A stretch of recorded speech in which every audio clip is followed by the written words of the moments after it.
Hello, Rachel. Hello, Ryan. How are you? Good. How are you? I'm celebrating, Rachel. Do you want to know why? Yeah, what? Why? You don't know? Haven't you heard? Have you heard the news? The war's over, Rachel. That pesky old shadow war finally came to a close. Yeah, I think I heard about that. You think you heard about that? Yeah. I don't know if the message got all the way back to where you live, but where I live, which is with you as well, so it's very strange.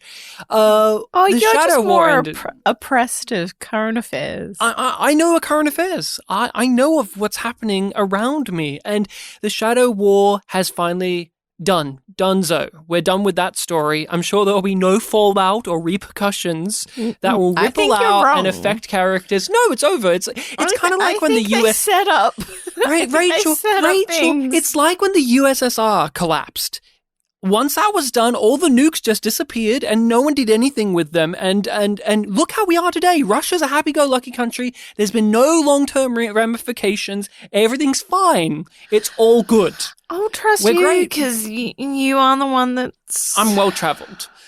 And we are here to give everyone the Yum perspective on Babylon 5, a science fiction television series that we are going through. We are rewatching, revisiting, and reviewing Yum. Because of what reason, Rachel? Why are we called YumYumPodcast? When people type in to their podcast hosting site of choice, Babylon 5, and press on podcasts, they may see ours and go, I don't remember that reference in Babylon 5. Because it's not from Babylon 5. Unfortunately, the truth is, it's from Star Trek Discovery. Why would we want to name anything from Star Trek Discovery? Well, it was your idea, so you explain it. It wasn't a group effort? No. Okay, so how it went down is we watched Star Trek Discovery Season 2 when it came out. In the season finale, there was a line of dialogue from a character? By technicality. Person who appears to give lines. They appear to give lines, and they literally appear to give us lines of dialogue. Said yum out of nowhere. There's no real context for it. It's completely nonsensical. It's bizarre. It's undetermined if it's meant to be funny or not. But we found it funny enough to name our podcast after it. And we are so full of joy, so full of the yum spirit that we have brought on a guest to join us this time, Rachel, an old friend. Yeah. Somebody who's gone through the trenches with us through a couple of Dr. Franklin episodes, a Bester episode, and hey, they're back again. Best is here again. Mm-hmm. So is our friend Julio from the Contrarians Podcast. Julio, hello. Hey, I would like to start by pointing out that Emperor Giorgio is an Oscar-nominated actress now. So she didn't say retroactively, I think that enhances the yum. She didn't say yum though, so it doesn't matter.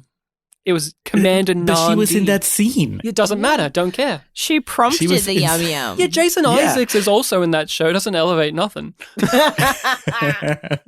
We have exactly no time to discuss the metaphysical implications. I finished Babylon 5. I've completed the journey. I can finally listen to your show without dreading spoilers. And you have, right? You've been listening. You've been sitting there going... picking and choosing. I had to make the decision. I was like, do I just...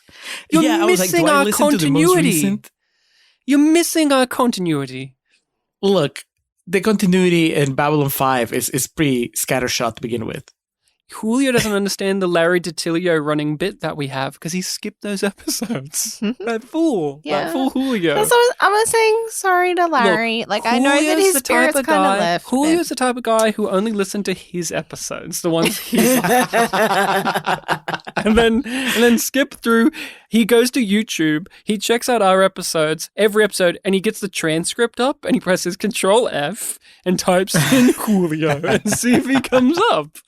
And you have from time to time, so you have to listen to every episode to hear us talk about you. But you host your own podcast. Could you tell everybody here, Rachel especially, what you do? Rachel knows what we do because we recorded with her pretty recently. What we do is we talk about movies. We talk about movies that are fresh according to the Rotten Tomatoes tomato meter, and we talk about movies that are rotten. But what we do is we talk badly about the fresh movies and we talk positively about the rotten movies, just because it's fun. And then on the second half of the show, we tell you how we really feel. Rachel brought the movie Waitress to us, which was it threw us for a loop because I told her when we were recording, I was expecting a sci-fi pick, given that you guys are so entrenched in sci-fi. Yeah, hence whenever I'm on your show, I always pick science fiction movies, right, Julio? Oh, okay. See, you don't go there as an ambassador to YumYumPod. You go there as Ryan, and so you just Rachel, Rachel, it's official. You're only seen as an extension of this podcast and nothing else, And of you. and of me. Yeah. Julio doesn't respect you for your mind, only for your yum. I think that what Rachel needs to do maybe is have a show with Bartek where she just expands her horizons, just shows the world what else she's into. Julio besides and science fiction. Rachel start hosting their own podcast together where they go through episodes of Gilmore Girls one at a time, and Rachel teaches Julio why that snarky, snappy dialogue is really good. My wife would be thrilled because she's tried to get me to watch Gilmore Girls several times. You go through movies and you talk about them, the opposite of what the critical reception is, and then eventually you give your real opinions, your hard-hitting takes. Sometimes you line up with what the critics have to say, and sometimes you do actually feel and go against the grain. And that's what's bold and brave about your podcast, because you have to make your listeners sit there listening to you be disingenuous for half of it, and then they're left there thinking, well, what's the genuine side going to be? What's that going to be? And then you tune in and you go, wow, they played me, or I knew all along. That's the game I play with the Contrarians, especially with you. You're pretty easy to read for my taste. Like Julio has a certain tone in his voice that says he really doesn't like this. No, you do get Listen spoiled to that because you follow both of them on Letterboxd. That is true. They give away their ratings. I don't. I try not to. I usually post after. 3 weeks after. Unless it's a movie that we've already seen. But Julio, we are rewatching, revisiting, and talking about Babylon 5. What episode are we going through today? We're going to do episode 7 of season 4, Epiphanies. I guess we'll discuss this, but who gets the epiphany here, or the multiple epiphanies? There's so many. Well, Garibaldi. He gets an You think epiphany. so? Does he get an epiphany? I don't know, especially once we know what's going on with Garibaldi. I don't know that he got an epiphany. I think he was maybe tricked into thinking he had an epiphany. It still counts. It's a big mistake he can make on his own, mister. So what does the DVD have to say about this, Julio? We own the DVDs. You don't, which is a foolish mistake. So we've had to transfer you over the DVD description. So what does it entail? All right. Episode 7, Epiphanies, says, tensions grow as Earth enacts an embargo aimed at closing the station, and Psy-Corps cop Bester comes aboard. But the growing powers of rogue telepath Lita may bring unexpected help to Babylon 5. That is exactly Epiphanies. Also, Zach buys a pizza. Also, Garibaldi resigns from his position. And also, I guess Ivanov is here too. And Londo's And Franklin dances. Oh, and Jakar has an itchy eye socket. Rachel, talk to us about Epiphanies. It's a fun sort of episode. It's hard though, because you're coming off this big, bombastic, hard-hitting episode, and now it's like, and we're gearing up to go for another story, and it's just like, you just did this massive thing, but it's like, well, Bester's back. Love Bester. Always love Bester. It's continuity. Following up on his frozen Girlfriend. popsicle of a girlfriend. We're going back to the Earth conflict as well. Yeah, and it's just like, it's following through on things that it's promised. You knew that there would be a big celebration after the war was won, and there's this, but you don't get that sigh of relief. True. And it's like, they're sort of in that moment of sighing, and then they're like having to hold their breath because Bester's arrived. It's like, what the fuck's going on? Like, I remember watching this episode for the first time. I was like, what the fuck are they doing? That's every episode in season 4 thus far, because they just keep ratcheting things up. I, on the other hand, was immensely disappointed with the episode on those initial watches because this is the first slowed down story. In season 4, it's practically all killer, no filler. And those first 6 episodes are just ramping up, relentlessly paced, ramping up the tensions and the stakes. Every single scene is the best scene that the show has ever done. It's that type of majesty. And I don't think I'm exaggerating by any degree. Like, those first 6 episodes just kept giving you home run after home run after home run. So when I came to this, which is a breather and a setting of the table for things to come, I did not appreciate it. I did not see it for what it was. I just was disappointed because, we're going back to the Babylon 5 of yesteryear. Well, I've been enjoying this current Babylon 5 that just does not let up. Now, of course, on subsequent watches, and on this watch in particular, I had a marvelous time with this. I really like what it's doing, and this where thing it's goes going. that way, and that thing. Oh, I forgot they said that thing. There's a lot of continuity things that we'll break into, but I just really delighted in the episode as its own thing, from beginning, middle to end. Some amazing scenes, some wonderful character moments. And I had a blast watching it again. But yeah, my history is a little bit more checkered because even back then, it's not as if I thought this was a bad episode. It was just, after you follow up greatness so much, no matter what episode comes after, the greatness is obviously stopped. It's going to be considered weaker, even if it's not a bad episode. Now, Julio, tell us a bit about your thoughts on Epiphanies. When I said you're coming on for this one, what were your thoughts and what's been your history with it? Well, I specifically didn't look up what the summary was. I was like, I'm just going to watch it. I'm going to go in cold and just relive it as it plays. Because, I've only seen it once before. And I had forgotten, like, I knew that the Shadow War ended early in season 4. I've forgotten how early it ends. Because this is episode 7 and, it opens with a celebration. So it instantly reminded me of, this is my controversial take, and I'm not being contrarian. Ryan, we've talked about this over on Twitter. I was not the biggest fan of how the Shadow War ended. I agree that season 4 opens and it ramps up, and then I just didn't like the way that they solved it. I'm not gonna derail the conversation too much going back to an episode you guys have already talked about, but I was coming into Epiphanies. I think that I didn't have that feeling of a letdown because I wasn't that crazy about the previous episode. So to me, it was more like, all right, let's say that the shadows are off the table. Let's see what else we have now. We have all these loose ends. And I remember being intrigued. The Garibaldi story, I think, was one of those things that I had a love-hate relationship throughout the season. He was your favorite character. It was.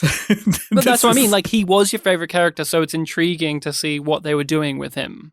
Right. Yeah. It was... and it's a good mystery. I mean, they really don't give you any clues. Now that once you know what's going on, watching it the second time, you can pick up on like all the little things. But when you're first watching it, you have no idea. I mean, anything could have happened. So that's exciting. And then just the idea of, okay, we have so much more than half the season ahead of us. What is that going to be about? I mean, obviously it's going to be about Earth and that conflict, but how are we going to play it out? And then this kind of like gets that started. It tells you where all the other characters are going to go in a way. And that was, I found it really exciting even the first time. So I guess that's where we differ. And now rewatching it, there's a lot of fun to be had when you know where everything goes, because you can pick up on little things. I mean, Bester is he's always playing 3 games of chess at the same time. So that's always cool to see how everything that he's doing is is setting up things that are going to happen later. It was all for nothing. Sheridan and the others, they're probably laughing right now. Well, that's all right. I still have an ace in the hole. And it'll hurt them more than anything they've ever done to me. We are cleaning up and tidying up the Londo situation where he's been on Centauri Prime this whole entire season thus far. He has not been on Babylon 5. So this is the episode where he has to come back to Babylon 5 finally. And so does Jakar as well.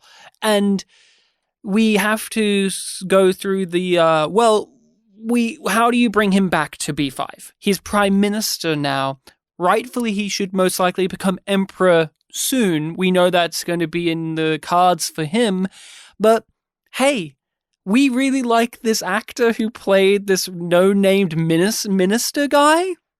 What happens if we made him the regent of Centauri Prime? Because that would be fun. That's where we kick off with the Londo things of he's handing over this power that should rightfully be his over to this flailing, silly, comedic character because Londo doesn't want to engage in the fate that he knows is ahead of him. So he's going to just prolong it and he's going to go back to Babylon 5. But but he's not admitting that that's what he's doing. He's like, oh, I'm not safe here. And but it's like he's trying to back away from that, like the literal threats that are facing him, but also knowing that it's another step towards his premonition of his death. Him throughout this episode, Peter Jurasek plays this really well, right up until when he meets Jakar in the Zocalo area. Mm-hmm. He is trying to be season 1 Londo, Mr. Joyous, I'm laughing, I'm making all of the quips, but everyone around him doesn't care. But he's trying to do it, and I think that's really a fascinating thing to play off of after everything he's gone through in season 4, where he's tried to put everything right. But let's go back to the scene with the minister being crowned regent. Rachel, what do you think about all of this? I like it. I love Verini. I love the pastels line. We quote that to each other on a regular basis. I'm thinking pastels. Like, I genuinely think it's like at least once every 2 weeks, I'm like, oh, what are we doing for dinner? You'll be like, I'm thinking pasta. You might not say pastels or do a pun, but you'll do it in the Verini tone. I do the hand gesture a lot. Yeah, you do. I'm thinking spaghetti. But the revelation, like this passing through the story, like this idea of this random goofy side character who was in one episode previously in season 3 and has just been a comedic relief throughout season 4 and an exposition dump of season 4. He is the guy that they're handing the keys over to. And we'll get to the final moment of this episode where he gets to shine. Oh, he shines. But your thoughts on that, just in general, like when you were first going through it and even now, like I think there's a level of coolness and audacity, and as a viewer, I'm just happy that a guy that's brought me so much joy is getting something. Yeah. I'm like, really we're gonna neat. get more Verini. Like, he wasn't on the side of Kataja, but he was empathetic towards the Emperor. So there was a He little respects bit the role of Emperor. Yeah, there's a little worry that he would get shuffled out with the clearing of the house of anybody who was loyal to Kataja after they've assassinated him. And after Londo leaves Centauri Prime, you could easily just retire this character and put him back into the ether of the many other Centauri ministers we've met. Yeah. But no, he gets a little bit of a promotion and he's like, oh, regents. No, like, who would want to do that? I hear that it pays well, but oh, the job is ceremonial. It's just like you get power, but you don't really have power. And then Linda's like, it's you! And please tell us in vivid detail just the reaction, the physical reaction that Damien London has as Verini for this line, for this information? The glee electrocutes his body. And it's like his fingertips need to touch each other and is just like coursing through his veins. And he does that and elderly... it's like reaching out and it's just like, oh, he's so happy. Flamboyant, flagrant, fruity. And it crashes down on him so soon. Very soon. He didn't even get to do the redecorating. He is. When I saw this, I clapped and I was so thrilled because as a viewer myself, when I watch shows, and you know this to be true, Rachel, I'll make little comments or I hope for random things that I don't think will ever happen for side characters. We just went through Farscape for the first time, and there's the character that we love called Bracca. And there was a scene with Bracca where he's just a right-hand man of the main antagonist, barely gets any lines of dialogue. And there was a scene where a door was going to close, like a mechanical door, and I just joked, you know, he should grab his henchman, his faceless henchman, and throw him in the way of the door so it jams open. And that's what he did, and I was so happy. And those are the type of moments I get so excited over. So this guy who I love this performance. This is the type of performance I would love to do myself. He's just so mincing and just hamming it up. And I just, still even now, even knowing where the story goes with him, I have a big smile on my face, not only because the character's getting rewarded, but in part I know that they're giving this actor something. Because, at least to my eyes from the very beginning, I could tell that this wasn't a guy that was in the plan, the big JMS plan. He was just a guy that did a good job. And they liked him. You can I at least growing up with 90s television, there are those specific performers that I've just got a keen awareness of when I watch TV, of saying the writers or the directors or the producers really liked this person and they brought them back. I grew up with Reg Barkley from TNG, so I know that sensation very well. And this was just one of those. So the pastels line is iconic, and I love it very much. Now, Julio, you're revisiting this, so please tell us your overall thoughts and opinions and feelings on Verini here. See, I'm a little different because I like Verini, but honestly, I remember that reveal that he was going to be in charge, sort of in charge. I mean, yeah, he's a figurehead, but still, that they were going to put him as a figurehead. I thought it was funny, and I thought it was kind of ingenious because I liked the character, but I also, to me, it was mostly a joke, right? I was like, all right, I guess we're closing this plot line with a gag. You know? We had this monster running the planet, running the empire, and now we're going to put the complete opposite in charge, and that's how we close it. And then now we move on, and I mean, that's fine. When I watched it, it was just this, I laughed and then I shrugged it off. On rewatch, it's just so tragic that I actually like it a lot better because it's not just, it's a joke in the surface, but then what's going to happen to him. And I was actually surprised that we find out at the very end of this episode. I thought that we had a few episodes before we even knew that he was in danger. But here it's just like we open with that and we close with that. It definitely makes me appreciate his character a lot more because I know it has more dimensions coming down, the line. A few episodes. Yeah.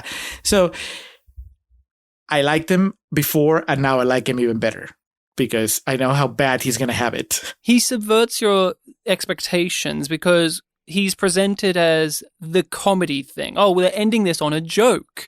But he becomes a deeply tragic and deeply dramatic character while still allowing that actor to keep that flamboyance we love so much in this performance, but then turn it around into something that's really upsetting to see.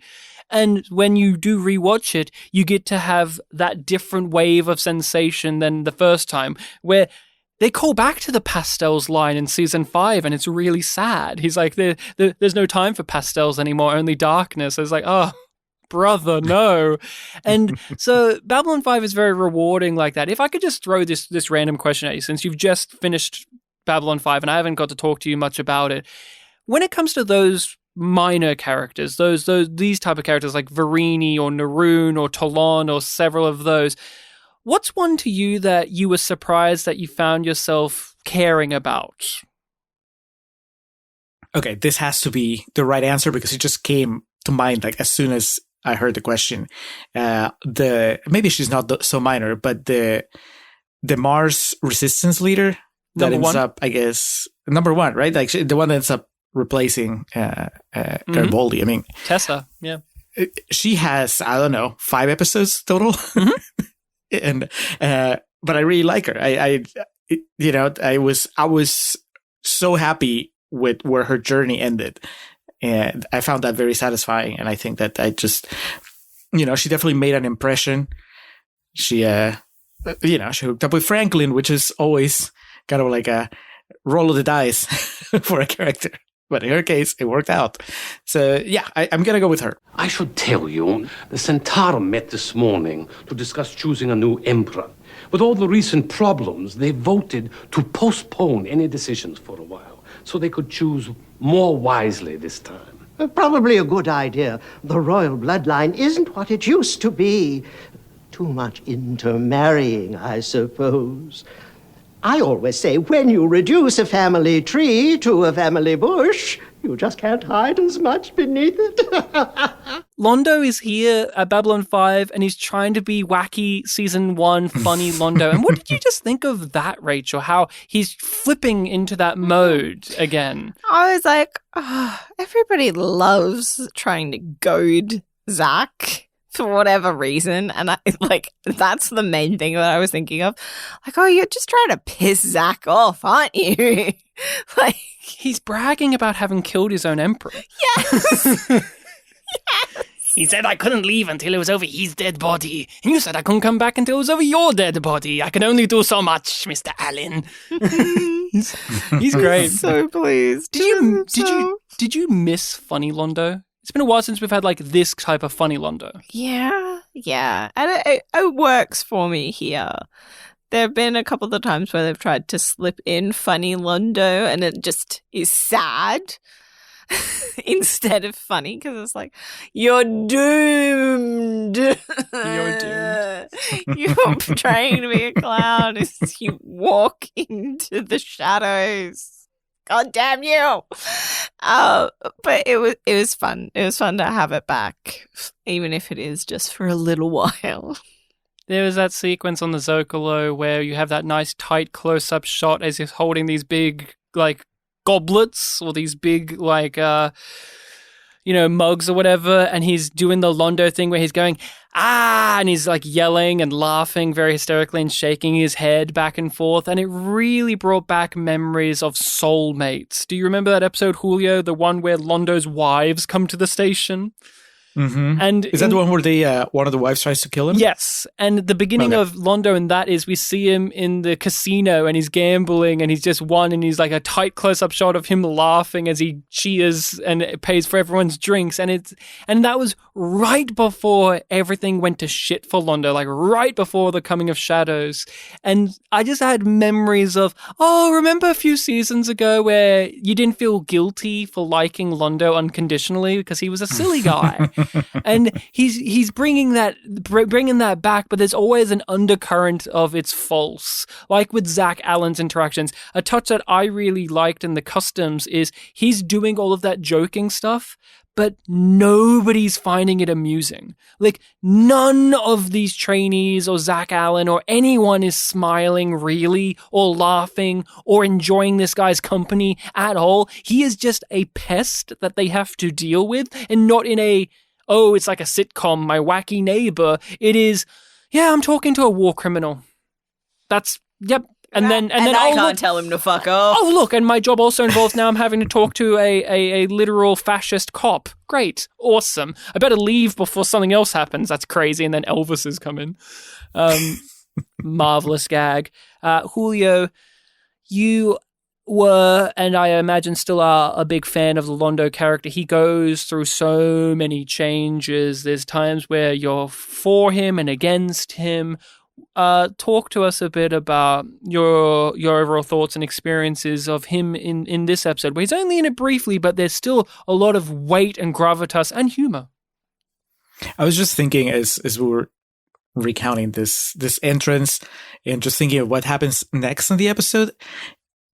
Do you think it's a wasted opportunity that he doesn't get a scene with Garibaldi? Like Garibaldi gets a scene with Jakar, which I'm sure we'll talk about in a little bit, but because I was thinking of early seasons Londo, and he had that connection with Garibaldi that kind of faded away, I guess, once he became a bad guy for a while. And I guess I to me, all the way to the end, there are always these two characters that had a connection, even if the show stopped kind of exploring it. But this moment would have been good because you're right. He shows up and nobody finds him amusing, but maybe the one person that would have maybe understood him a little better or would have had a different reaction than everybody else would have been Garibaldi, who's going through his own shit here. So, but I like him. I like him a lot. I grew to like him more and more as the show went on. I think that season 1, maybe he was a little too wacky for me, and I gravitated more towards the humans, because they were a little more relatable. Whereas Londo was a lot more cartoony, and Jakar was just more of a bad guy. But then as the show goes on, and he gets to show all his other facets, and you get to see him go through a lot of stuff. And I think he ended in my top 5 by the end of the show. So he's and of course, he's a tragic character, so that adds to it. It's kind of like what we're saying about the Regent. It's like, even when you see him happy, as what Rachel was saying, that he's doomed. Oh, but the thing is, Londo brings it upon himself. The difference is he brought it upon himself, his tragedies, his woes, because he was a nationalistic asshole who realized too late that power is a bad thing. Jakar even has an amazing line. Oh, I fucking love that line so much. About power and how he casually drops it in. How he refuses like, it, which is the opposite of Londo. Londo takes power, but also he's trying to withhold it because he knows as well, but he's still going to take power because he can't help himself. They both know that power has a cost, and Jakar rejects it because, as Negrath would say, the price is too high. The price is high. Price is too high. But Londo doesn't have that same control because he lusts after it too much. And he feels obliged to take it because he knows what's best for everyone, and yet he does not. The sequence where Jakar and him have their standoff and the noise drains away and it's just them two talking.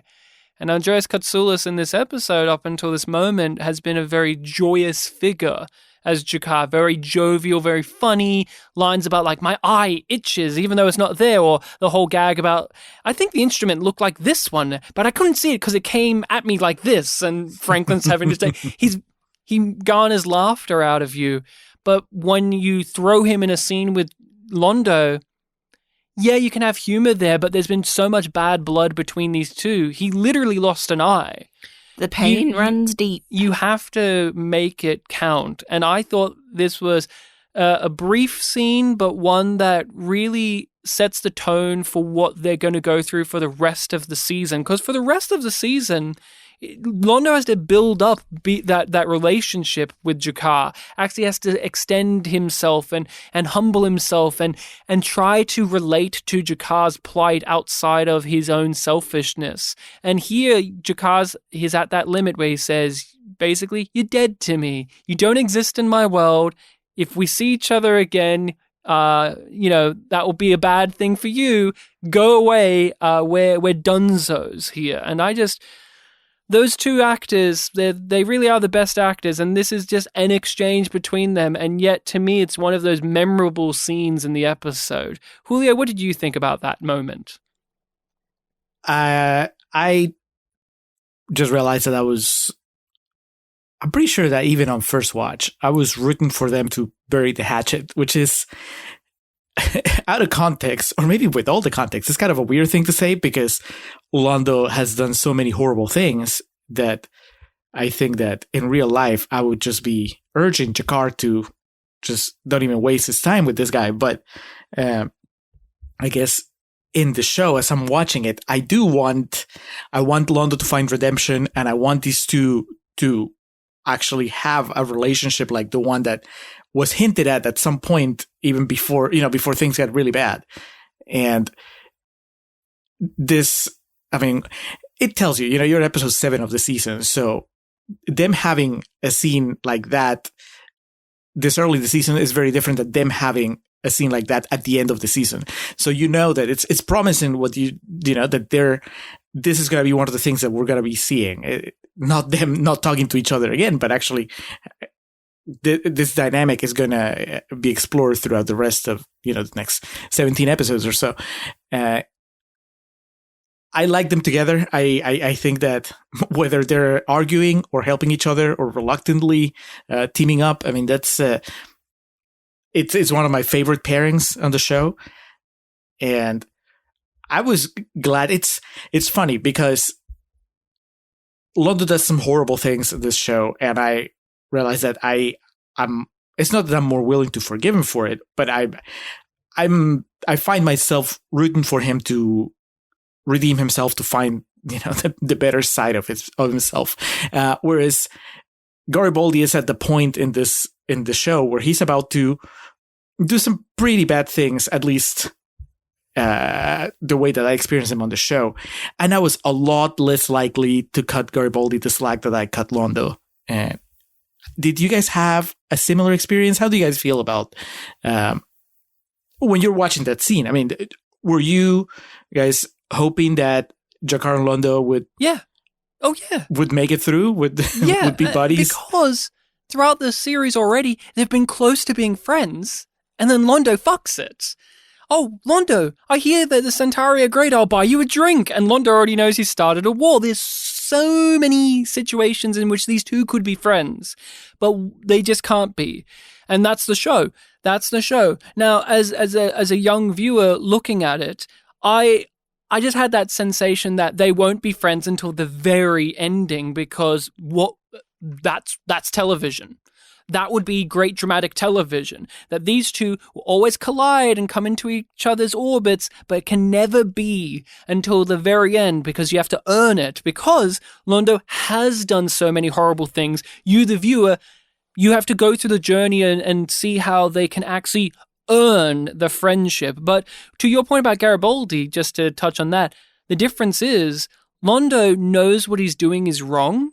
That's what makes him a fascinating character. He knows what he's doing is wrong, but he still does it anyway. He has the ability of self-reflection, but he still denies himself. Well, Garibaldi in this season, by what we learn at the end, but even before then, you know that he doesn't have that. There's something off about him, but at the same time, you can't quite pin it down until you get that big reveal at the end of the season. He hasn't come back the same, but you don't know what's shifted, because it's like, well, yeah, Garibaldi was always a bit of a jerk, but he didn't cross that line.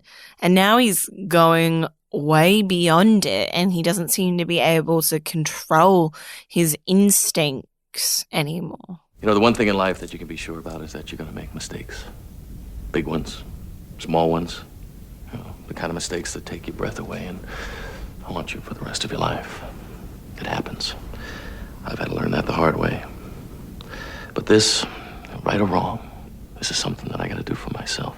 I actually found that this was the first episode of season 4 in which I actually bonded with Garibaldi, because in the other episodes he was an absolute piss ant. Well, here it didn't even come through a place of anger, but just a place of I can't do this anymore, and I related to that. I could understand that. It resignated to resigning. That's a great way to put it. Yeah, I think I just don't like soft-spoken Garibaldi. Like that was. I remember him getting on my nerves. Not in this rewatch. I think that once you know what's going on with him, the explanation because I think that part of it was that I was just finding it so jarring. And you're right. I mean, the show tells you that there's something going on. You just don't know what. And so that kind of gives the show leeway to make him act in a way that doesn't quite flow with the way that he was before. But I was missing that connective tissue. I was like, okay, this was Garibaldi at the end of season 3, and then Garibaldi in season 4 after he comes back, and the show is giving me the explanation of, well, something happened. We're gonna tell you at some point. But until I found out, it was really frustrating to see him acting in a way that is kind of like him, but not quite like him. And I still find it frustrating on every single rewatch. I think that now I find it also rewarding just because the explanation is just so genius, right? It's like, it's kind of like him, but not quite like him, because all they did was just amplify certain things in him. So they've removed his character development, because what I think is really ingenious about this, because you're right, where you're first viewing it, it annoys you, it doesn't feel right. Yet, at least I had this especially, there's parts of you justifying it, going, well, what I know about his character, he would always run away all the time. When things got too stressful, when things got too hot, he would leave Lise. He would run away from this job and this job and this job. And here he is. Or he would get fired from this job. He would self-sabotage. But since we've spent 3 to 4 seasons of him not doing that, you became comfortable. But when you think about it, this has always, like, this, even if you, and that's why the reveal of what's going on with Garibaldi makes sense. It's always been within him. That's who he was. And so when he has that speech with Zach about how giving him a chance and all of that, Sinclair gave him that chance. Sinclair was the guy who gave Garibaldi that chance, and Garibaldi gave Zach that chance. And so I understand, especially in this episode, because this is the first real episode we got to sit down with Garibaldi, and he actually, and I know you said it, soft-spoken Garibaldi, but it's actually great to have soft-spoken Garibaldi after 3 to 4 episodes of him being conspiracy theorist, snarky, I don't like you being Space Jesus Sheridan Garibaldi, where you go, yeah, I can understand your frustrations, but you're not articulating them in a way that makes you understandable to everyone around you. While this is the first episode, really, where he sat down with the people and said, here's why I'm thinking the way I am. And it lines up. At least even without the mind control stuff that Bester's put in him, I sit there going, I can see why. I can see why you would do this, but just to emphasize for the younglings out there, this is the episode where Garibaldi resigns as the chief of security, and he'll never come back to be chief of security. He never comes back to the job. Did you expect him to ever come back to it, Julio? Oh, yeah. Yeah, I didn't realize, and this is not a bad thing. I mean, I didn't realize that they were, it's not so much, okay, I'm not so surprised that he didn't make it back, that he didn't return. I'm more surprised that Zach stays as chief of security all the way to the end, because I love Zach, but I didn't know that he had it in him. And yet somehow the show keeps him as chief of security, and he's there until the very end. So I think that that's a bigger surprise. But I always assumed that Garibaldi was, whenever we found out what was happening with him, then they would fix it, and then he would come back and, back to the status quo. So, yeah, I mean, obviously they don't go that way. And that is, I have, mixed feelings about the whole Garibaldi thing. I feel like the explanation is pretty awesome. I just wish that we had, Londo, going back to Londo has so much of a journey to make up for the bad things he did.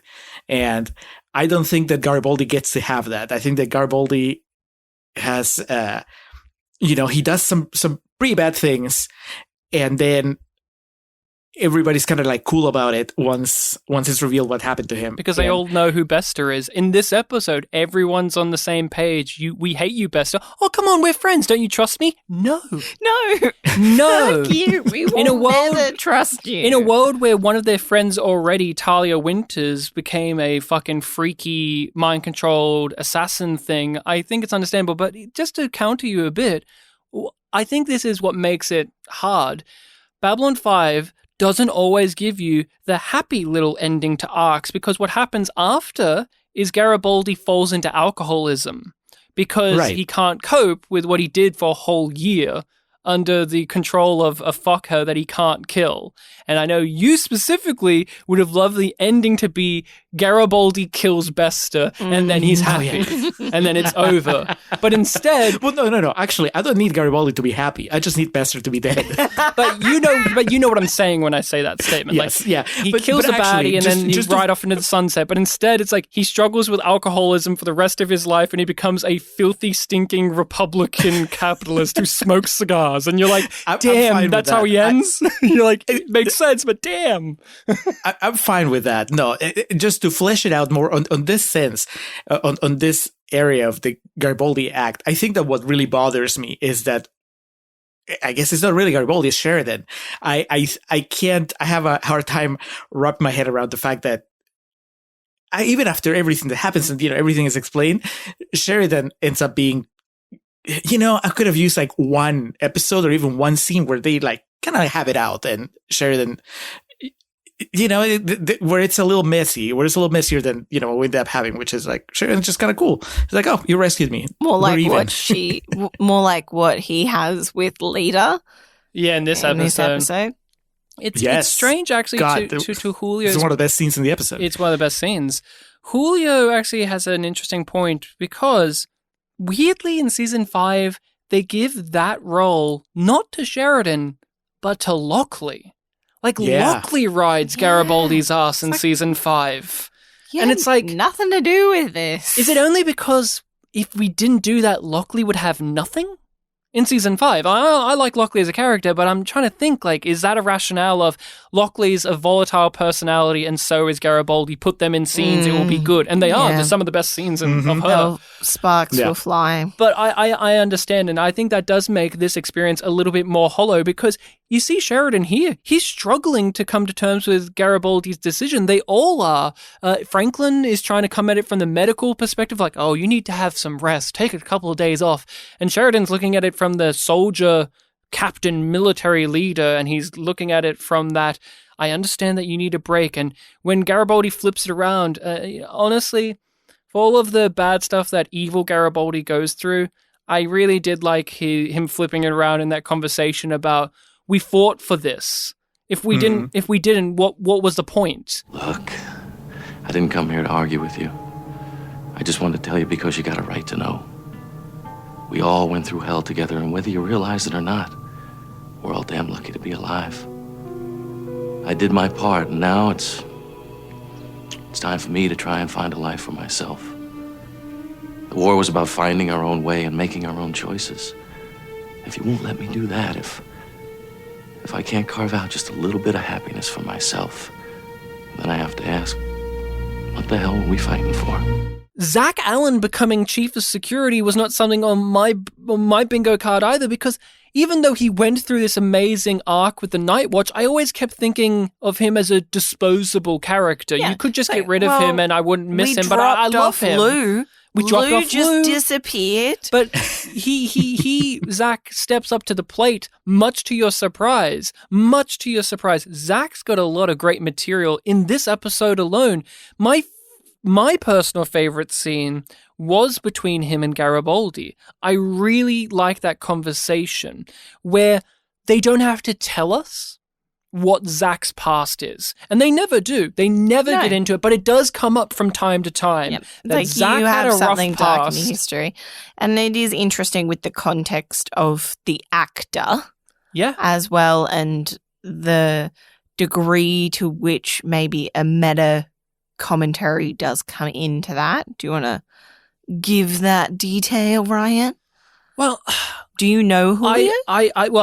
Julio. I do, because Julio Ryan and I talked about it from a future episode in season 5. I did not realize when watching B5 who Zach Allen was as like the actor. I just knew him as Kaniki and Zach Allen, and I think of him as Zach Allen first because I don't really care for Grease. Nope.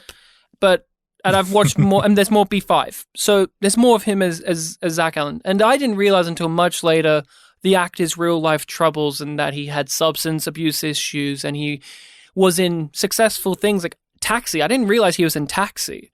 I knew Danny DeVito and Christopher Lloyd and Andy Kaufman and so on and so forth, but I didn't realize he was there too. So he was somebody who had a career and he fucked it up. Like he got on people's bad sides. He got a bad reputation because of his substance abuse issues. And when he came to Babylon 5, he was auditioning as just a background extra, just as one of the security people with no lines of dialogue. And JMS and the casting people were surprised because it's Jeff Conaway. I mean, it's Zach. I mean, Zach, who's this? We can't just let this guy have no name. We have to call him something because that's Kaneki. Like, that's the guy from Taxi. And JMS gave him a chance. JMS gave him the opportunity to get his career to a place where he thought it should be. And so this conversation has that meta aspect of the show itself saying, we gave this performer, somebody that the industry and maybe you, the viewer, didn't believe and didn't expect anything from anymore, and we gave them the opportunity to shine.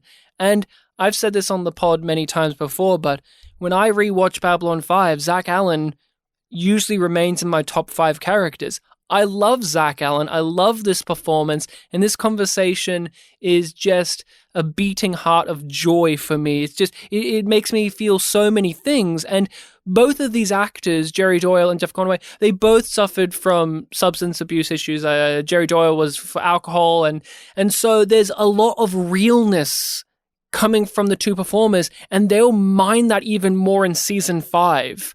JMS will go further with their relationship in season 5 when it comes to this. But Julio, for you, what did you think about this moment here? And talk to us a bit about your understanding of Zach Allen and Jeff Conaway.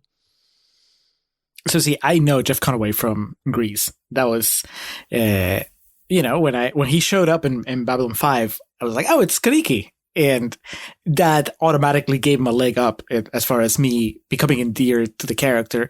And I didn't know what to expect. I think that you said something like, oh, don't worry, Zach has a story. There's a story for Zach. And then, I mean, indeed there is, because he sticks around until the very end. And I like it. I like what he goes through. I like the performance. Every season, I was afraid that we were going to lose Zach, that it was going to be one of the things where they make these characters that's really likable. I find them really likable.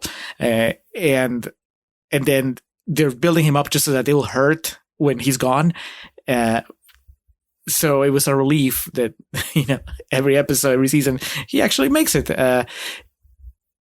I didn't know that. I thought that Rachel was asking me about the specific substance abuse angle to it for the conversation he has with Garibaldi when he falls off the wagon in season 5.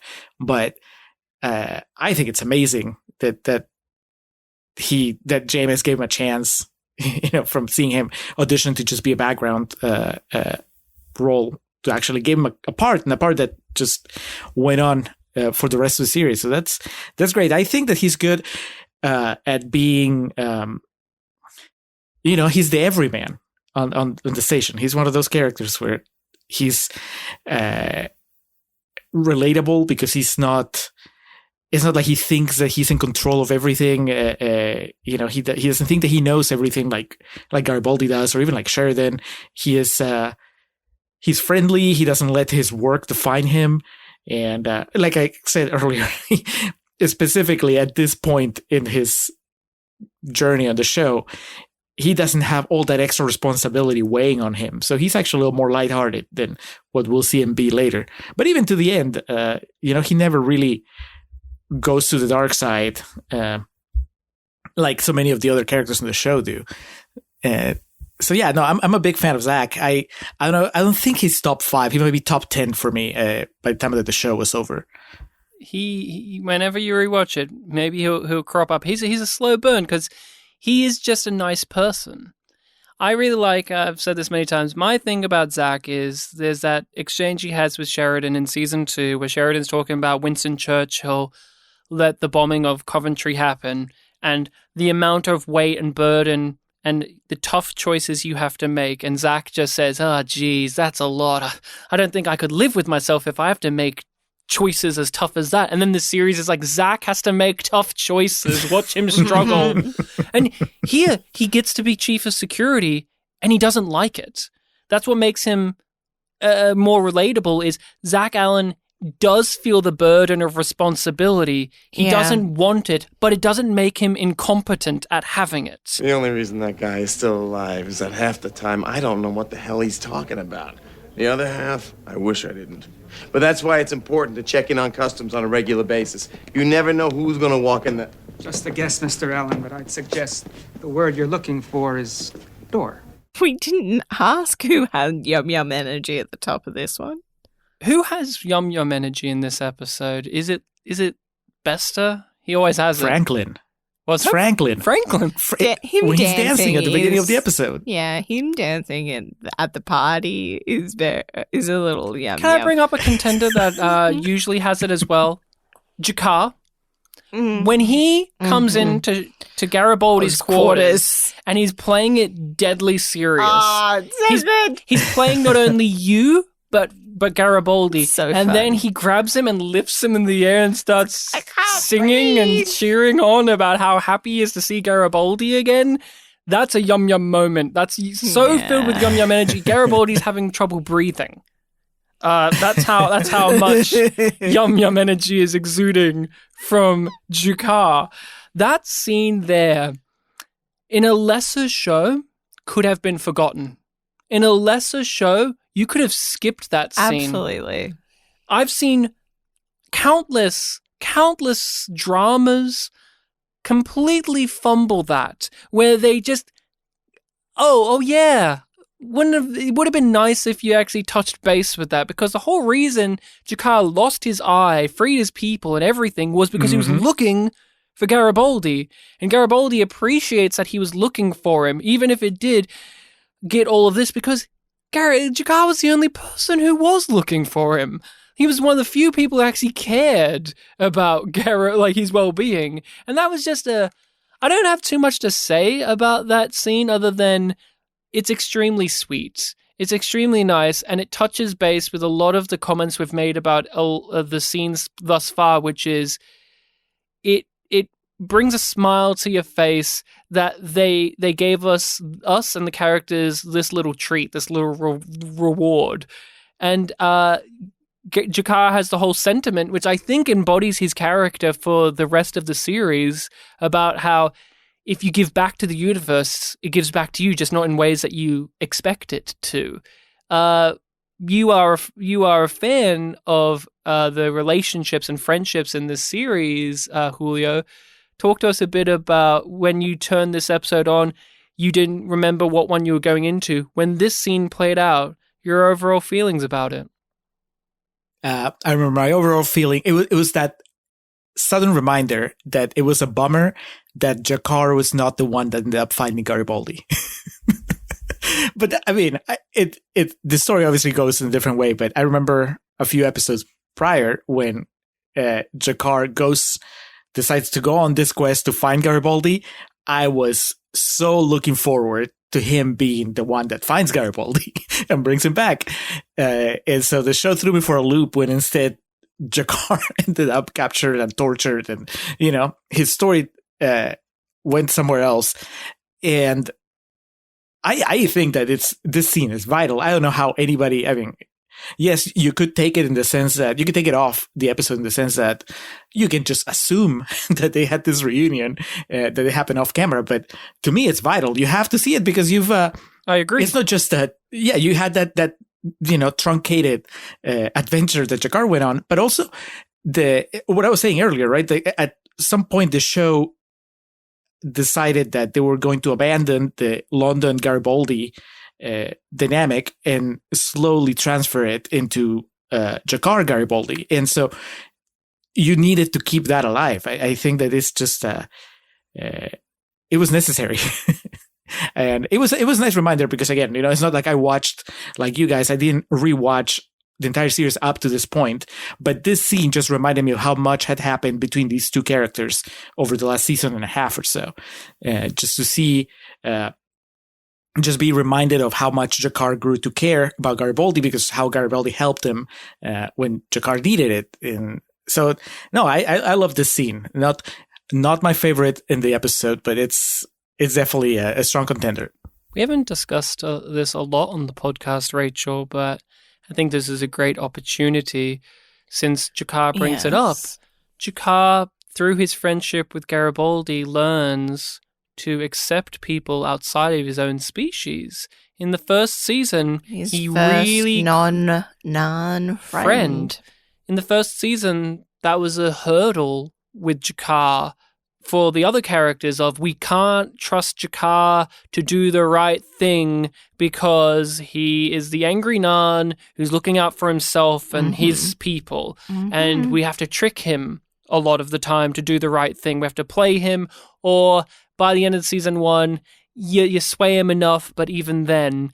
And we haven't really had a chance to hit upon how the relationship with Garibaldi is really pivotal to Jakar being able to be a team player with everyone else. Yeah, it's so important because Jakar is such a broken man at the start, and he knows that he can trust his own people, and the brutality of the Centauri have led him to believe that anybody who isn't Nan isn't worthy of that trust. But Garibaldi persists and shows him that he is. And it's not like Garibaldi set out for that. He's like, he sees Jakar as a member of the team, and that that Jakar needs to pull his weight. And it's a consequence of that Jakar learns to accept and embrace Garibaldi in a way that we really haven't seen him do with anybody else, because all of the other friends that he has not only are Nan, but are existing friendships. He is a man that relies on actions rather than words. So he does not care for Malari because he's a man of nothing but words. He's just a gas bag. He doesn't care for Delenn because she's a woman of empty words in his eyes in the first half of this series, even in season 3. And same with the many human characters, but Garibaldi was a man of action. He would help. He would give him resources. He would actually aid his people. That's also why he also respects Franklin as well, because Franklin's a man of action too. But as Jakar evolves as a person, he becomes a man of words himself. And by the end of the series, one of his deepest connections is Delenn. They become tight because both of them are people who understand the power of speech, the power of communication.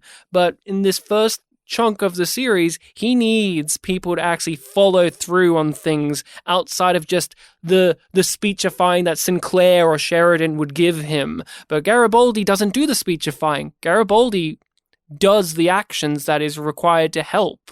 And so he did the same here, where I'm not going to sit back and talk about how I miss Garibaldi.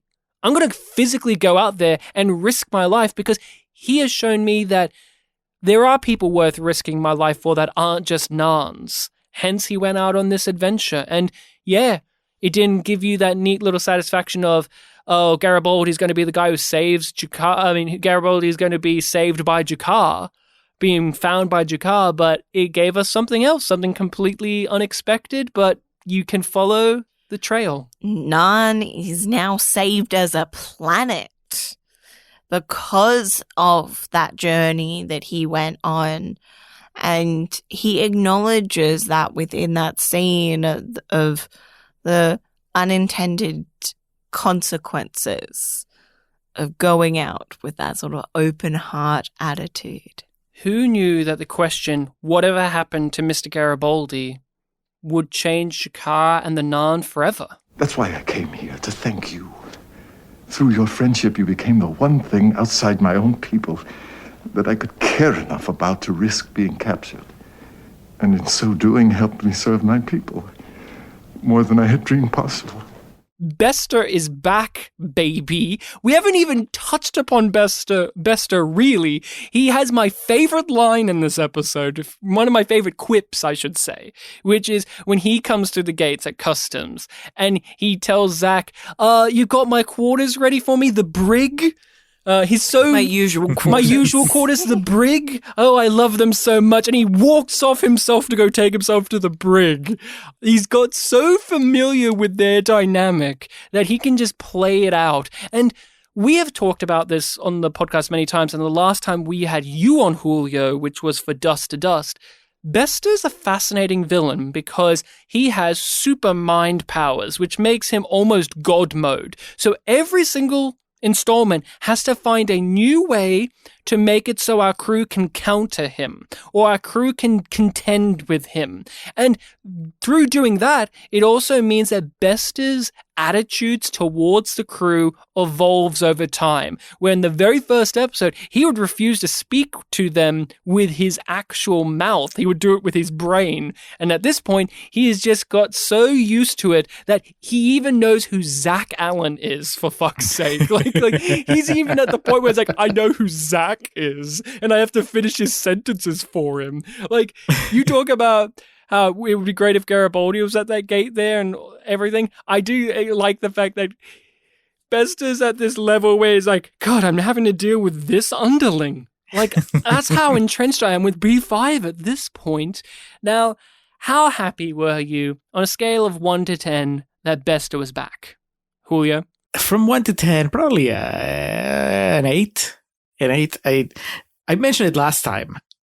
Bester gives me low-key anxiety because it's that thing of, okay, how are they going to handle him this time? And the answer on this episode is they have Lita. So Lita is the latest way to block him, keep him under control, which I had forgotten. So Sheridan is not aware of how powerful she is. No one is. Until the end of the episode. So was he just hoping that she would be enough to stop Bester? Yeah. He was gambling. Okay. Yeah. Okay. Yeah. Watching the episode until we got to the end, I had forgotten that part. So I just thought that Sheridan was fully aware of how powerful she was. So that's why he was like, yeah, come over, sit in on the meeting with Bester. There's rumors, as Zach Allen says. There's rumors of how powerful she is. So he probably has an inkling that she's been altered and she could hold Kosh, but he didn't know how powerful she was. Yeah, I mean, he definitely knows by the end of the episode. Oh, and he's very happy about it. Yeah, but he's also like, don't fucking cross me, bitch. I was joking. He's very furious about how powerful she is. No, but he is. It's useful to him, but he's very angry. Oh, yeah. He's very angry that she used that power against him, not with him. Yeah. Well, we'll have a whole section on the Sheridan leader because that is probably one of the best scenes of the episode. But you were saying Bester brings us anxiety. There's always a level of how do we trap him? How do we get him to play ball with us? Yes. And now that anxiety is compounded with the fact that I know that he gets away with it. I know how the story ends and this fucker doesn't get his. So it's even, you know, it's not even just the anxiety. It's just this kind of frustration. So I was glad. It also made me relish the couple moments here where he's caught unaware, like when Lita pushes him back. That's beautiful. That has a very unique sequence film to it because we get this weird POV-ish shot of him scanning those stray thoughts and the weird filter on it, the desaturation, the lens that they use, and they're getting right up close to the actors' faces. I enjoyed that. And Patricia Tolman she has a very striking look, and she knows how to pull like these exact expressions that are memorable. So when she whips around and those eyes are widened and they just death stare over, and we cut back to Walter Koenig just slamming back in his chair. And she then gives him this cheeky little smile like a schoolgirl who's just gotten away with something. Top tier Lita moment for me. I love Lita. I love her. I love Lita more and more every time. Lita's an underrated character, and mainly it's because it took 4 seasons for her to become a main character, but you knew that she was because she was in the pilot. She was in season 2, some of season 3, and then finally she's here. And she says, I don't know if this is a hot take. No, it isn't. It's not a hot take, but it's a true take. She says in season 4, bitch, I got more character than that Talia Winters ever did. Talia sucks. I'm better. I'm leader. No one wants to be... I'm the OG, bitch. I'm the OG. I've got god powers in my brain, and I can defeat this little fuck. I have skills. Fuck you. I mean, Rachel, for you, you're very similar to Julio when it comes to Bester, so I imagine you had an extra level of delight, especially because we're going week to week, to see somebody who also has mind powers put him in his place like a dog. I love that there's a physical reaction to like him getting kicked out of her mind in particular, because he's like getting roadblocked from everybody else, but then he tries to do it with her.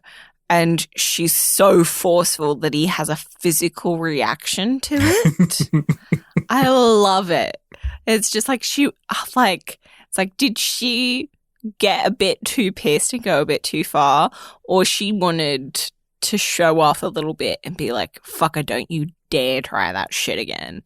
Epiphanies does something that I think is very important in the villain arc of Bester, which is it shows weaknesses. He's pretty much been invulnerable to this point. Yeah, they've come up with ways to contend with him, but he has unflappable confidence in himself. And here, they keep finding ways of whittling him down, where in the conference room, they make these statements like this, the classic B5 jokey, we hate you because you suck statements that we love so much as viewers. And at the end of the episode, he comments on that. Like, he's talking to his frozen girlfriend, and he's commenting I'll get on them back. They may be laughing. He's like, they're probably laughing at my misfortune, like us, the viewer, are. And he's like, let them laugh. And you know it hurts him. Like, it actually hurts his feelings. Do you feel bad for him, though? What was that, sorry? Do you feel bad for him in that scene? No. I don't. I'm saying that it's great because it shows us that he isn't inflappable in his confidence of himself. He actually does get annoyed and upset at how little they think of him. While his whole shtick is he comes on board and he's Mr. Got the brig ready for me? Or in a previous episode, if this keeps happening, I'm going to start thinking that people don't like me around here.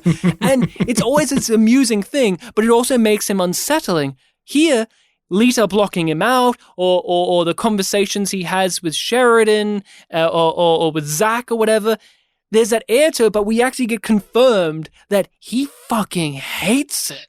He fucking hates how they treat him as lesser than, when he thinks he's better than. I think this episode does... How dare they not acknowledge that I am perfection. I think this episode does a very important job of making Bester a more depth-filled, like more nuanced antagonist, because it does show us that you can needle at him, that you can get to him, and that there are things that do upset him. What do you think about that overall, Julio? I agree, but I was asking you if you felt bad for him because I couldn't tell if that scene where he's talking to his frozen girlfriend is supposed to elicit sympathy from us. I don't, it doesn't from me, but I am, like I said, I bring a lot of frustration now when I see him. I don't think I even felt for him, the first time around.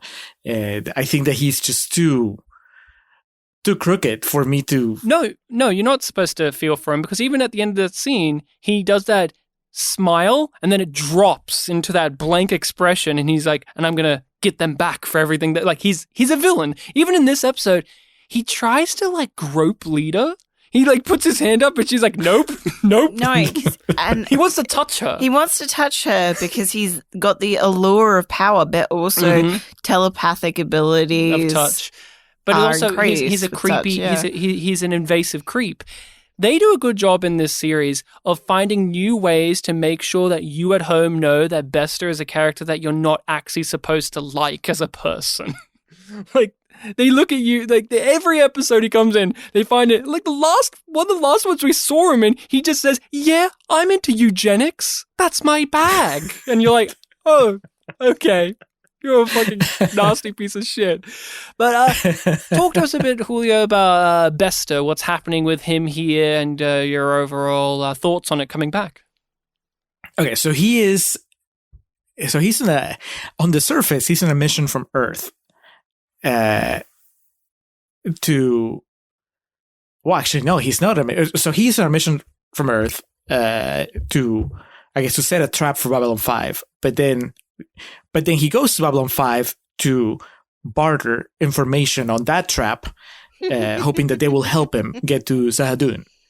And that's because he's hoping that at Zahadun, he'll find the key to help his frozen mistress. Mm-hmm. And of course, it doesn't turn out that way. But I shouldn't be surprised by how duplicitous he is, but just the fact that he had, that he's ballsy enough to kind of play for planet Earth, for the Earth government, and also be kind of like a double spy. Mm-hmm. With Babylon he's always 5 on his own side first. He sacrifices his own elite squadron that he created, but he would do it all again. Yeah, you find that out at the very end. But even, when he first showed up at Babylon 5, I thought that he was there to trick them. And then he sets up his proposal, and even, until the very end, I was like, okay, he has to have something else that he's gunning for. But it turns out by the end of the day, it was kind of pretty straightforward. He really wanted to go to Zahadun so he could, save the girl. And that, like I said, that didn't work out, but I don't know that anything happens differently in the rest of the story if this excursion to Zahadun had been a success. I don't know that, let's say that he had actually been able to revive his lover. Does that make him a different enough character to where he doesn't do the things that he does later in the show? I don't think so. It makes him feel more obliged not to be as evil to Babylon 5, but he still is anyway because he has an ace up his sleeve. He has Garibaldi. Right. But that's so instead, what with this, when he feels that not just that the mission failed, but that the crew at Babylon 5 rejoices in the fact that the mission failed, maybe that does make him go at them even harder in the future. Well, he already activates Garibaldi before he even arrives. They gave him that psychedelic message to make Garibaldi quit his job. But the Garibaldi thing is not necessarily like the fact that it screws with Babylon 5 is kind of like a side effect, right? Like it gives Sheridan over to President Clark at the end of the season. Yeah. But was he... I'm trying to remember if the thing... Because I thought the main thing with Garibaldi was also to get him to basically turn him into a spy that could find out what was going on, And so I thought that was the primary mission. And then, well, everything else that happens, all the chaos that that Garibaldi creates in his wake is just, icing on the cake. Oh, but the main thing was totally. I think that's the case, but I think he's acting like an agent of chaos where he's like, if I make their best friend implode, it's going to fuck him up real good. And it does. It does fuck him up real good. And he's a nice guy, but they have to go to Zahadun because, well, the shadows aren't there now. Yeah. And I want so we can go in. Their technology. From it'll be great. We learned that works out great for people with that season 1 episode. Oh, yeah, where they just take random technologies from alien worlds that are long gone. Yeah, it doesn't always work out the best. Ducky did great. But he wants it, Rachel, because he's got a girlfriend that he needs to revive because Franklin isn't doing a good enough job. It's too complex, and he can't trust the Cycle because they still have allies of the Shadows. So, let's go to Zahadum. And while I'm on my way there, I'm going to piss off Leader Alexander so much that she's going to, with her mind, blow up the planet. I like specifically that he is the reason that she does it. Not only because she doesn't like him, but he, in that conversation on the White Star, threatens her. He says, I know stuff about you that you wouldn't want them to know. Again, a lot of implied history, but never explicitly said. And that's the parallel between Garibaldi and Zach, where Zach and Garibaldi, this is a beautiful thing. Like, I know this stuff about you, but it doesn't matter because you've become a good person. Bester, who's also an evil cop, says, I know this stuff about you, and it's bad, and I could ruin you, so do what I say. And Lita is actually, fuck you. You don't deserve to get anything you want because you suck.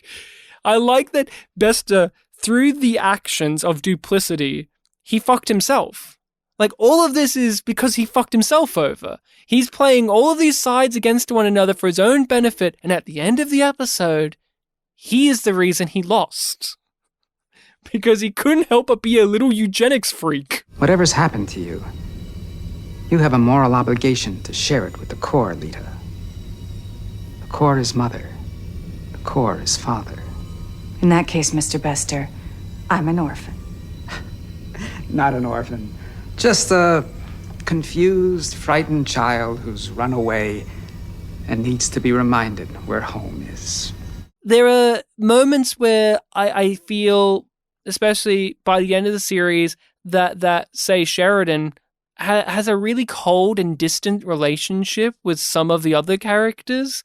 And I really like how it comes to fruition here, where you have the juxtaposition of everyone's partying and celebrating over the fact that they defeated the Shadows, cut to Lita's just happy that she can own some mugs.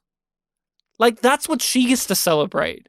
She gets to celebrate that she's now allowed to own possessions because she wasn't allowed to under the previous boss she had, and no one cared. Like, even Zach is like, oh yeah, okay, cool. So either way, the captain wants you. And it's really upsetting how Lita, she even goes over this.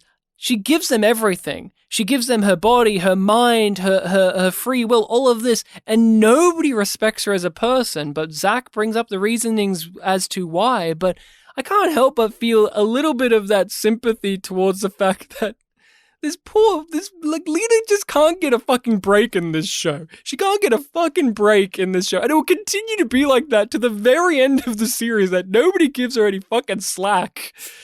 And yet she brings it on herself too. I was about to say, when somebody offers her free pizza, she makes a face. Well, yeah, because she's not interested in that type of deal. I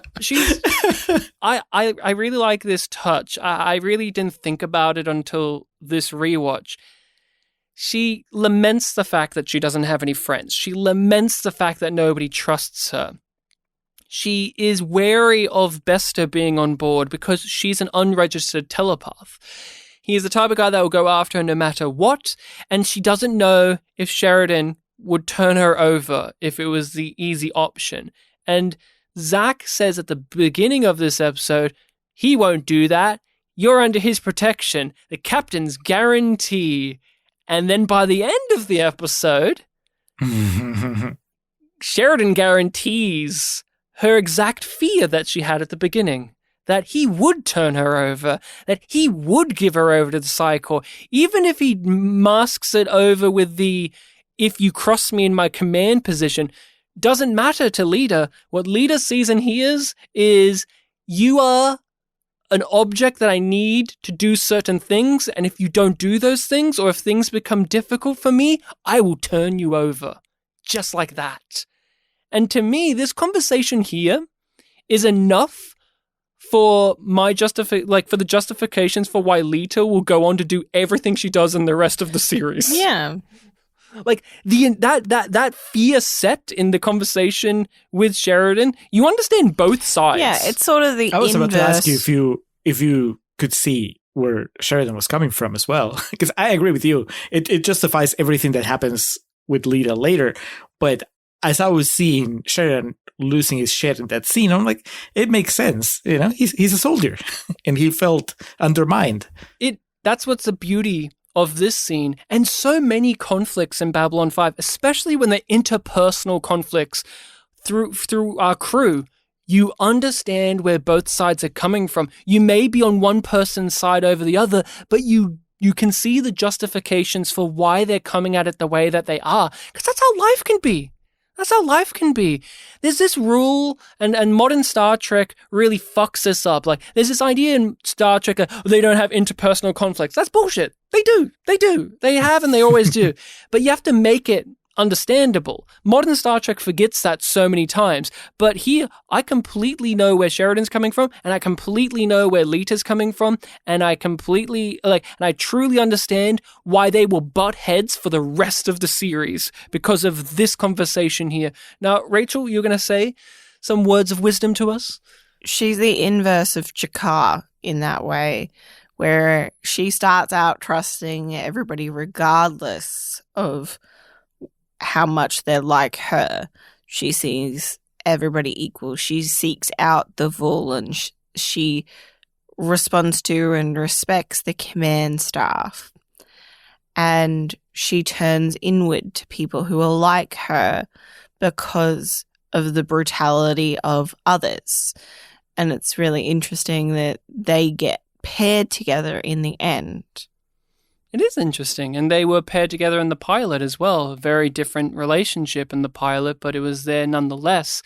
She got angry. She got pissed off. You see her reaching her boiling point throughout the episode, that these things are gnawing away at her, and she has her pick-up moments as well when she bats away Bester in her brain, but that conversation with him where he is also just treating her as an object, as a thing. You are owing us this.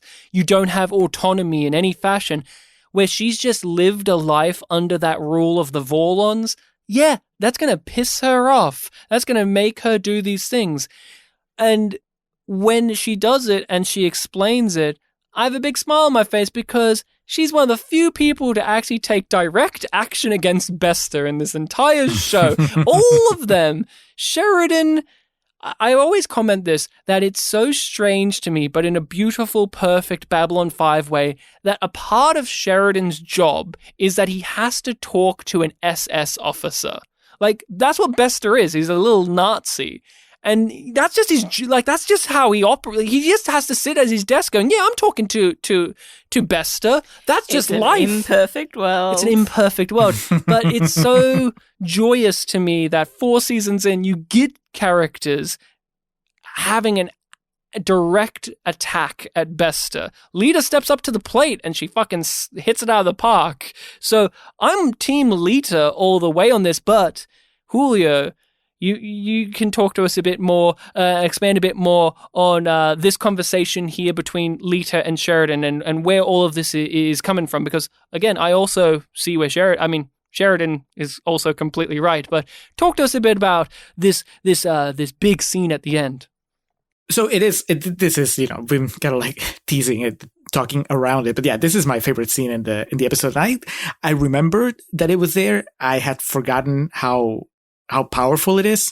And I think, like many of the things that we've been discussing, I think it's enhanced because once you know what Lita's journey is and what's left of the show, it's a pivotal moment where you can see that she's, I guess, let down in a way by Sheridan's reaction to all this, even though she should have seen it coming. I like that it's like you were saying, both characters, each of them, they act the way that you would expect them to act.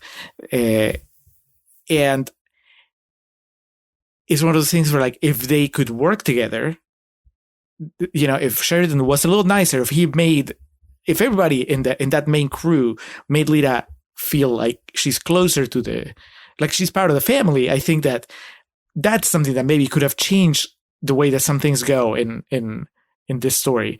And maybe if Lita had been a little more open with them, with Sheridan, I believe him. Maybe you guys disagree, but I believe him when he says that he probably would have agreed to it if Lita had confided in him what she thought of doing. There's a good chance that he would have gone with it. Do you guys think that that's the case, or do you think that? Yeah, I believe right, because it's a good strategy. It is. I guess a question for you, because you're fresh from just having finished this off for the first time, and I don't know the answer for myself. Do you think that Sheridan likes telepaths? Like, do you think Sheridan, when it's all said and done, do you think he respects them and sees them as actual individual, as humans, as like equal? I think so. Yeah, I can't think of an instance that I could point to and say no, he's prejudiced against them in that sense. I also think that he considers them dangerous. Yeah. And well, I asked because he here, and then with Byron and the colony, he needs them to be resources. If you're going to be here, you have to pay us back.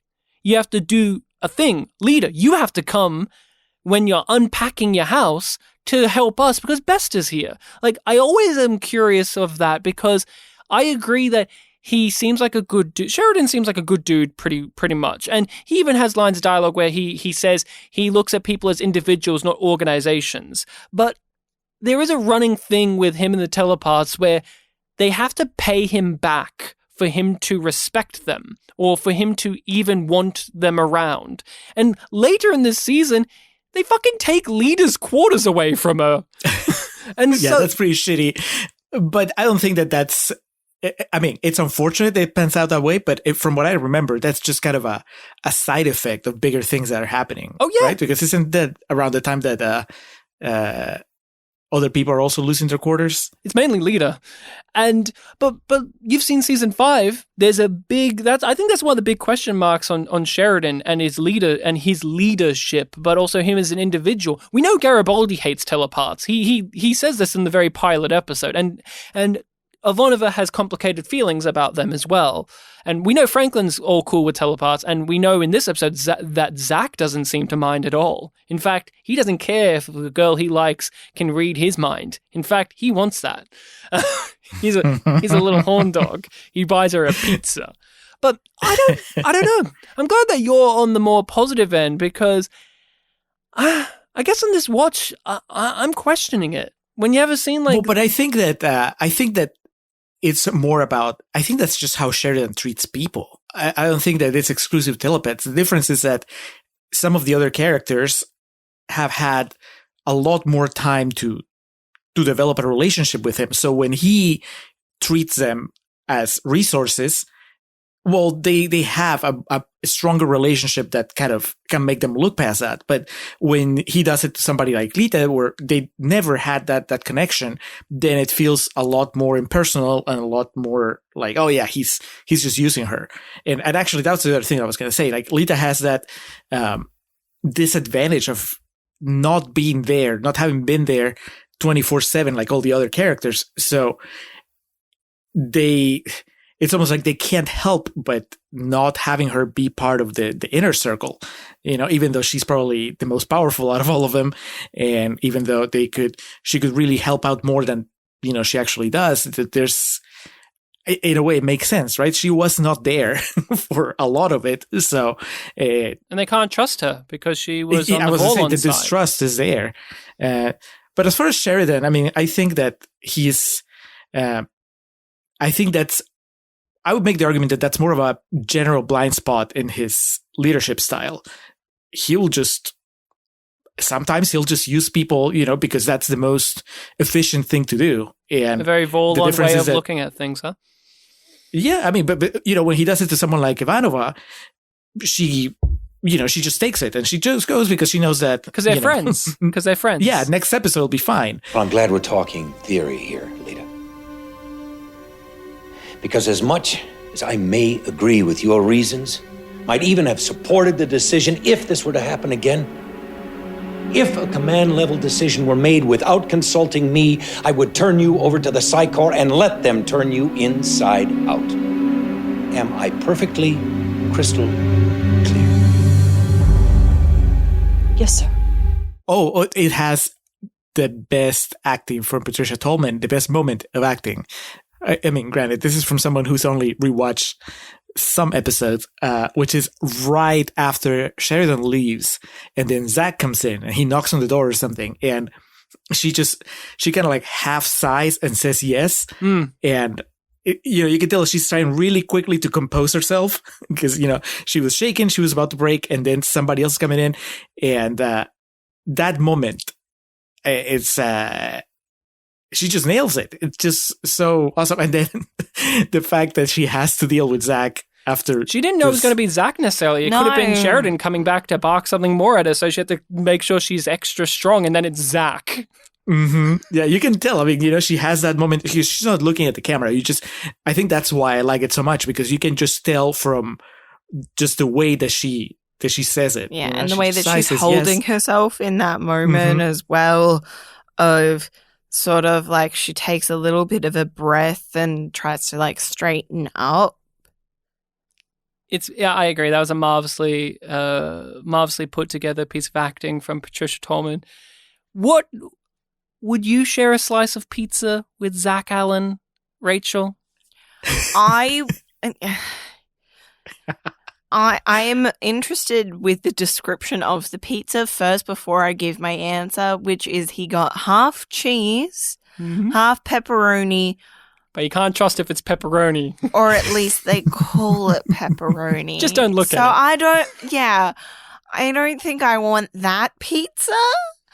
But I would love to share a pizza with Zach Allen. Maybe just not that one. Or I would go for the cheese half, but I'm also like, it's probably not like traditional cheese, because I don't think they have cows on Babylon 5. Jeez. I would share a slice with him. He seems so nice.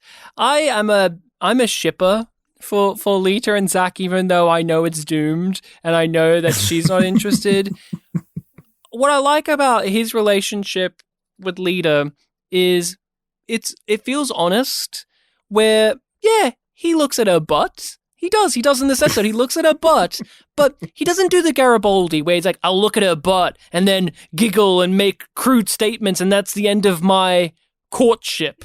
Like with Talia, he actually wants to follow through. Like, he checks her out, but I mean, come on, that happens. When I was dating you, Rachel, I checked you out, and we would go forward. We would just go more than that. And I like that he wants a genuine relationship. I never get the sensation that he's here just for a fuck session. That's it. And I think that Jeff does a great job of communicating that. He just has a level of honesty in his performance that's just throughout this entire episode. And so I'm a big shipper of it, even though I know it's doomed to fail, because gosh darn it, in this world with intergalactic wars and people knowing that they're going to die the most horrible of ways and planets are blowing up, God, maybe I'm just a sweetheart, but a guy whose biggest struggle is, should I buy a lady a pizza? Dang it, you got me. He's cute. It's cute. It's cute that in this episode where people are quitting their jobs, people are blowing up planets, getting yelled at, he's just Mr. I'm going to shoot my shot. Hope it works. We have a section on this podcast where we shine a spotlight on an actor or actress that appeared in a given episode. And I'm the only one who knows what person we're doing a spotlight on. I haven't talked to Rachel. I haven't talked to Julio. I know because we don't have very many guest stars. There's the mustache man who gives Bester his assignment, looked over his career. Not too much. The most notable thing is he was the first ever Klingon that we saw. He wasn't the main Klingon, he was just the guard, but he was the first ever Klingon we saw in Star Trek ever. So that is notable. But I want to talk about the ISN news anchor, because she has a bit of an interesting history. Lauren Sanchez is her name, and she's a real news anchor. So she plays nothing but news anchors, okay? She does nothing but that. Day After Tomorrow, Hollywood Homicide, Fantastic Four, Girlfriend's Day, Ted 2, White House Down. She was in those Gotham Tonight specials. Do you remember those, Julio, by any chance? The Gotham Tonight. They were these little bonuses that were with the Dark Knight, where it was about the news of Gotham, covering the events of everything happening. Do you remember those by any chance? No, I mean, that sounds fun. They're really fun, and they have some cool actors that appear in them, and she's a real news person, and there's fun stuff with the Dark Knight trilogy with those bonus DVD features and things of that. She was in Fight Club, but I really wanted to note down a piece of trivia that is here about her, and maybe, Julio, this will come flashing back to you because this is an American piece of news. It's right here. On the 9th of January 2019, it was revealed that she separated from her husband and was having an affair with Jeff Bezos of his Amazon, right? And yes. do you remember this story? No. One of Trump's political supporters threatened to publish these photos as evidence to blackmail Jeff Bezos, who owns the Washington Post, a newspaper that heavily criticizes Trump. So that's her that's a piece of information where then Jeff Bezos just said, fuck it, I'm going to release the photos myself. I'm just going to drop this stuff because I'm not going to bow down. And so it ended her marriage, put her at a interesting place in the fact that she's a news reporter, she's an anchor, and I don't have much else. She's just a news person. And I don't know what it is about these news people who get embroiled in these scandals or ones that eventually become those conservative Fox News people or whatever. When you look at their catalog and they appear in something like, say, Babylon 5, where they're playing a propaganda fascist news reporter, do you think they ever sense the irony? Do you think they ever just sense it in themselves? I'm not too sure, but that's my spotlight. It's nothing too major. We don't have any big players that we haven't covered before, and the ones that are here don't have too much other than just interesting little tidbits of trivia like that. But I read that and my jaw hit the floor. And I thought, well, maybe Julio will remember that news story because that seems like a big deal. Like, that's a big deal, right? Maybe. In America, it's small fish. We do that every Tuesday, Ryan.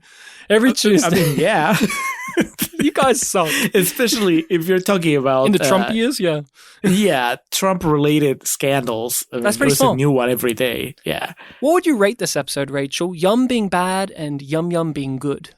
Yum Yum. Yum Yum. I rate this episode Yum Yum as well. Yum Yum. Julio, it's all on you now.